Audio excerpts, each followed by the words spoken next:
what do you think is happening at BITS Pilani?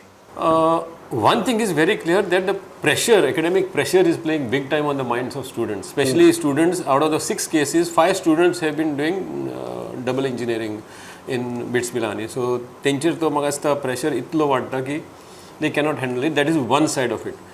Second, when we are talking about BITS, why only BITS? Why only 6 cases of students dying only in BITS? Yeah. We don't see this around other institutes. Yes, there are other institutes also. Yeah, so why only BITS? So, having said that, there should be kind of a deeper study into this. Maybe what kind of a pressure. Now, BITS have said that they have scaled down even their syllabus patterns and study patterns and all of that. They have implemented 24/7 counseling sessions. They have been put lot of things in place. The only point here is, Pramod, is you put all systems in place, but have you been able to track vulnerable students who can be victims of this pressure?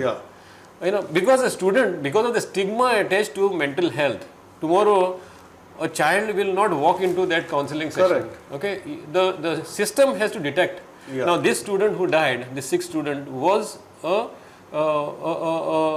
disturbed student. I mean, she has depression issues. She is coming from Bangalore. She was already a case of depression.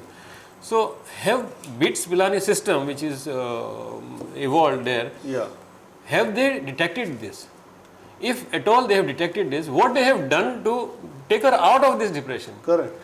And if she succumbed finally, that means your system has failed. Yeah. See, these are the questions. No, system has failed and system has repeatedly failed. Yeah. So